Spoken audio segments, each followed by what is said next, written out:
Jenah? Bapak nggak pantas berada di pesawat ini. Tapi saya sudah beli tiket ini, Pak. Udah, Pak. Mari kita ke belakang aja.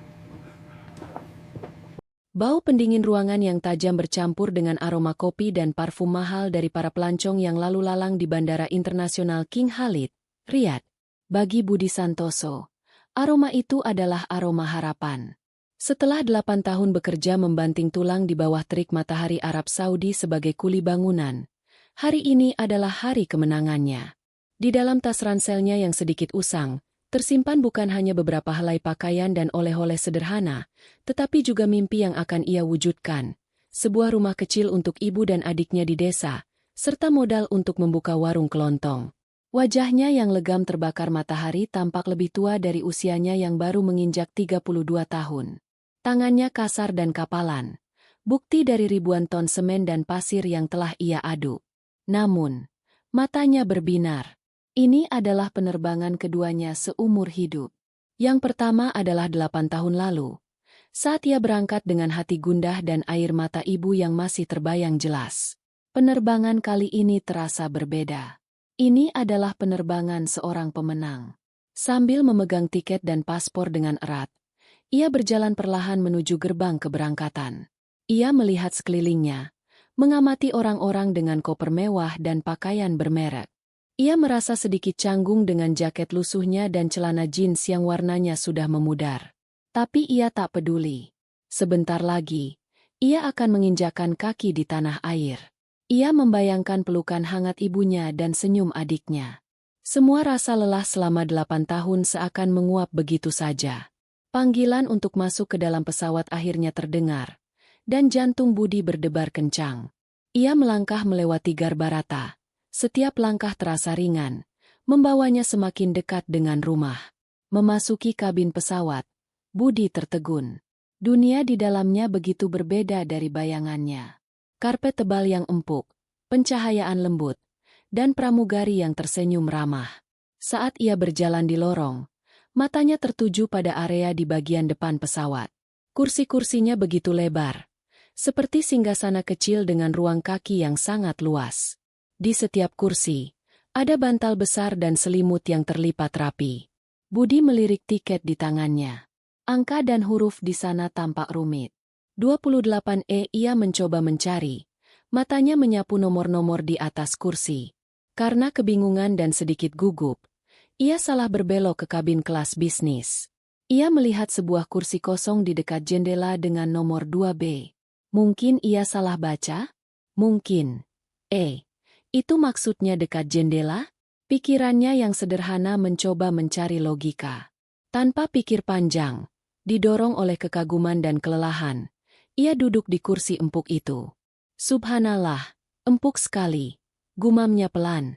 Ia menyandarkan punggungnya dan merasakan kenyamanan yang belum pernah ia rasakan seumur hidupnya. Selama ini, ia hanya terbiasa tidur di barak proyek yang keras dan panas. Ia memejamkan mata sejenak, membayangkan betapa menyenangkannya perjalanan 10 jam menuju Jakarta dengan kursi senyaman ini. Sebuah kesalahan kecil yang didasari oleh kepolosan, yang akan segera membawanya ke dalam sebuah drama di ketinggian 30.000 kaki. Kenyamanan Budi tidak berlangsung lama. Seorang pramugari senior dengan senyum yang dipaksakan menghampirinya. "Selamat malam, Pak. Boleh saya lihat boarding pass-nya?" Tanyanya dengan nada yang sangat formal. Budi, dengan sedikit terkejut, merogoh sakunya dan menyerahkan tiketnya. Pramugari itu melirik tiket Budi, lalu ke nomor kursi, dan kembali menatap Budi dari atas ke bawah.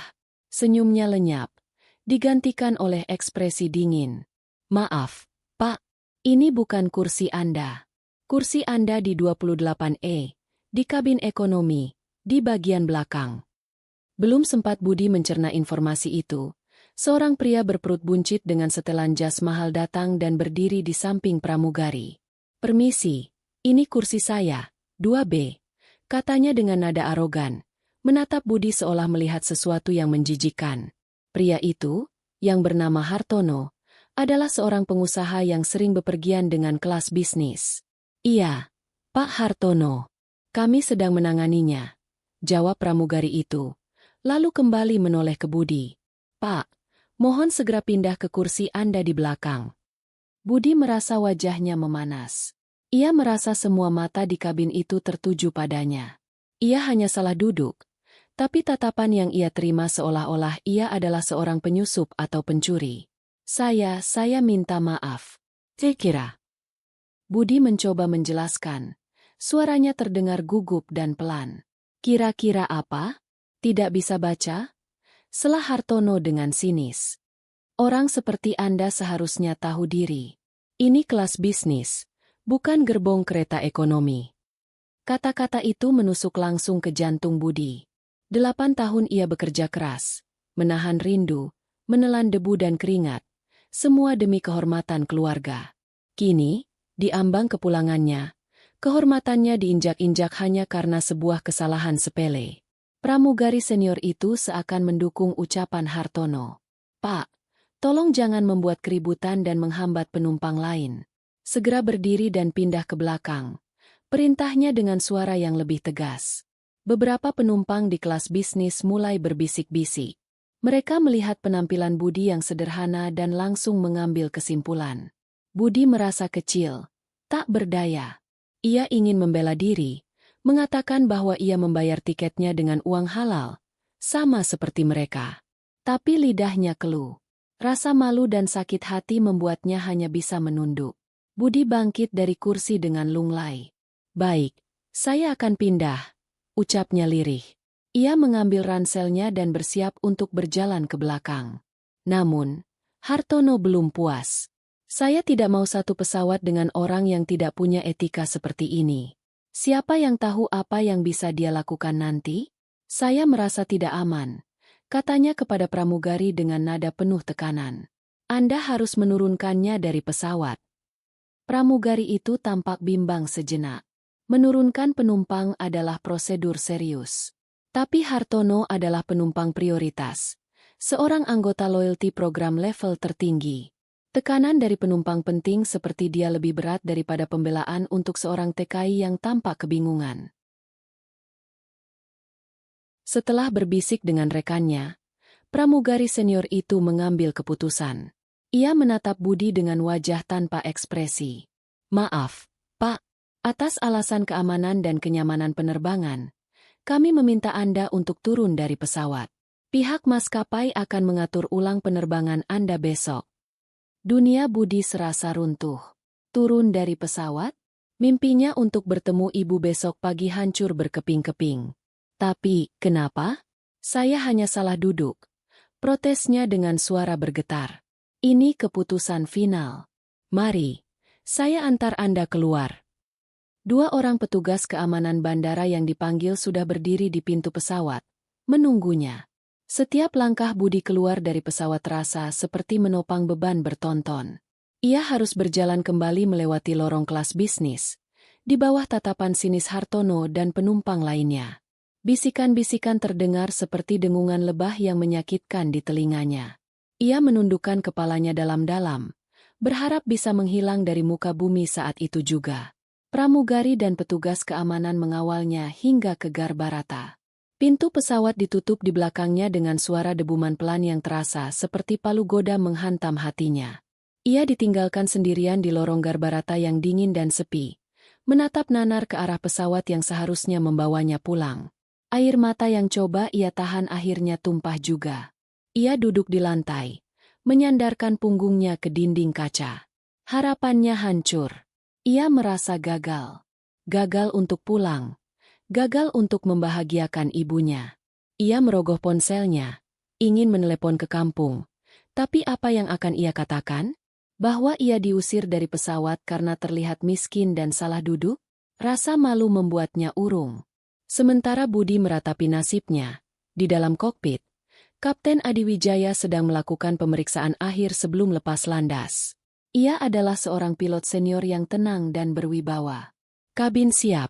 Ground control siap, lapor kopilotnya. Baik, kita siap untuk pushback, jawab Kapten Adiwijaya. Tepat saat ia hendak memberikan perintah, telepon satelit di kokpit berdering, panggilan darurat dari menara kontrol. Kapten Adiwijaya, ada telepon pribadi yang sangat mendesak untuk Anda dari rumah sakit. Kami sambungkan, kata suara operator. Jantung kapten langsung berdebar. Telepon darurat saat akan terbang bukanlah pertanda baik. Sambungan terhubung. Suara istrinya terdengar panik dan sesenggukan. "Mas, Alia. Alia kecelakaan di bandara." Kapten Adiwijaya mencengkeram tuas kendali dengan erat. Alia adalah putri satu-satunya, berusia 6 tahun. Istri dan anaknya memang berencana mengantarnya dari area penonton sebelum ia terbang. "Kecelakaan apa? Bagaimana kondisinya?" tanyanya. Suaranya berusaha tetap tenang meski hatinya bergejolak. Tadi Alia lari-lari di dekat eskalator terminal keberangkatan. Jelas istrinya disela tangis.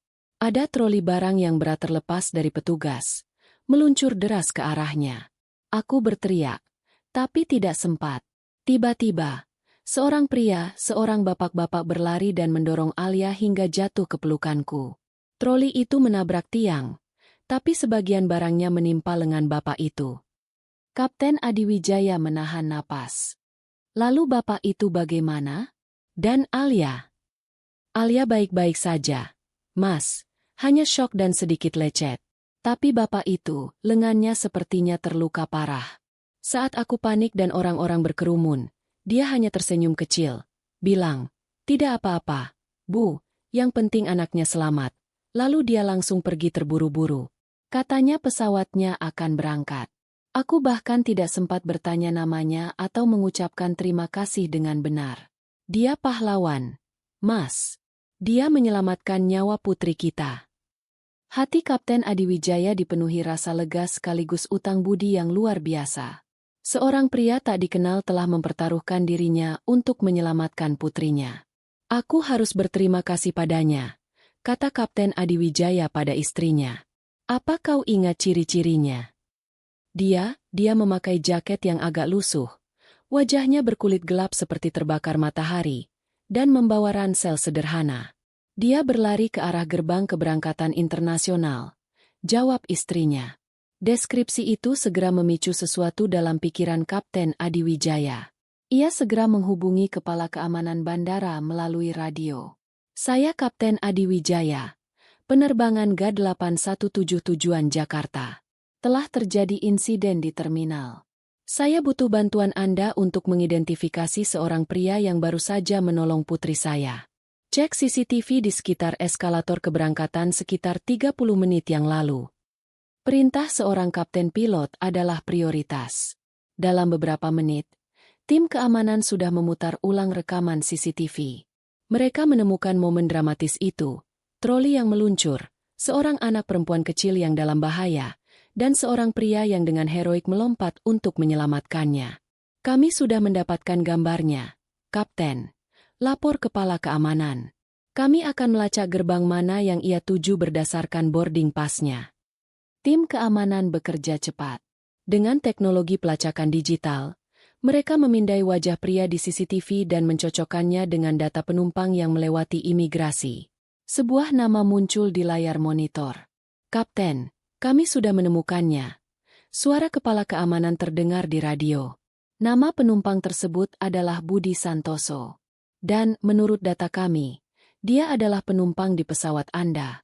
Penerbangan G817. Kursi 28E. Jantung Kapten Adiwijaya terasa lega. Pahlawan itu ada di pesawatnya. Ia bisa berterima kasih secara langsung. "Terima kasih banyak atas informasinya," katanya. Namun, beberapa detik kemudian, panggilan lain masuk dari pramugari seniornya di kabin.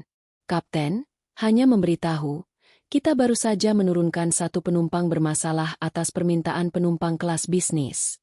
Penumpang bernama Budi Santoso. Kita siap untuk berangkat." Dunia Kapten Adiwijaya seakan berhenti berputar. Hening total di kokpit. Kopilot menatap kaptennya dengan bingung. "Kapten." Kapten Adiwijaya merasakan campuran antara amarah, rasa bersalah, dan urgensi yang luar biasa. Orang yang menyelamatkan nyawa putrinya baru saja diusir dari pesawatnya seperti seorang kriminal. Ironi itu terasa begitu menyakitkan. Tunda keberangkatan. Batalkan permintaan pushback. Jangan bergerak 1 inci pun. Perintahnya dengan suara tegas dan dingin. Tapi, Kapten, kita akan kehilangan slot terbang, protes kopilotnya. Aku tidak peduli, bentak Kapten Adiwijaya. Ia melepaskan sabuk pengamannya dan bangkit dari kursinya. Saya harus keluar sebentar. Anda yang bertanggung jawab di sini. Tanpa penjelasan lebih lanjut, ia membuka pintu kokpit dan berjalan keluar dengan langkah cepat dan mantap. Wajahnya keras, menunjukkan tekad yang tak tergoyahkan. Pramugari yang berpapasan dengannya hanya bisa menatap bingung. Butuh waktu sekitar 5 menit sejak Budi diturunkan hingga Kapten Adiwijaya mengetahui kebenarannya. 5 menit yang mengubah segalanya. Kapten Adiwijaya melangkah cepat menyusuri Garbarata. Di ujung lorong, ia melihat seorang pria duduk di lantai. Bahunya terguncang karena isak tangis yang tertahan. Itu dia. Pria dengan jaket lusuh dari deskripsi istrinya. Budi mendengar langkah kaki dan mendongak, mengira petugas akan mengusirnya dari sana. Tapi yang ia lihat adalah seorang pria gagah berseragam pilot, dengan 4 bar emas di pundaknya, berjalan lurus ke arahnya. Budi mengira akan dimarahi lagi. Ia mencoba berdiri, badannya gemetar. Namun, Kapten Adiwijaya berhenti 2 langkah di depannya. Ia tidak berkata apa-apa. Sebaliknya, ia menegakkan tubuhnya, mengangkat tangan kanannya ke pelipis, dan memberikan sebuah hormat militer yang sempurna. Tegas, tajam, dan penuh rasa hormat. Budi terperangah. Ia tidak mengerti apa yang sedang terjadi. Kapten Adiwijaya menurunkan tangannya. Bapak Budi Santoso, katanya dengan suara berat dan bergetar karena emosi. Saya Kapten Adiwijaya, pilot penerbangan ini. Saya tidak tahu harus mulai dari mana, selain mengucapkan terima kasih. Anda baru saja menyelamatkan nyawa putri saya. Budi hanya bisa mengerjapkan matanya. Bingung. Pramugari senior dan beberapa staf darat yang penasaran mengintip dari pintu pesawat. Wajah Hartono juga tampak di antara mereka, penuh keheranan.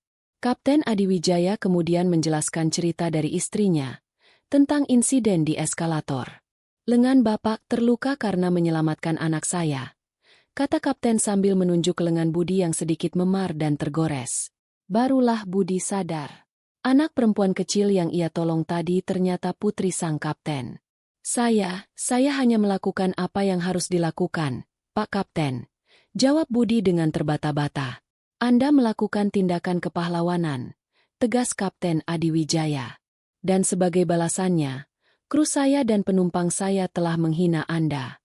Atas nama seluruh maskapai dan kru saya minta maaf yang sebesar-besarnya, Pak Budi. Ia kemudian berbalik menatap pramugari seniornya dengan tatapan tajam.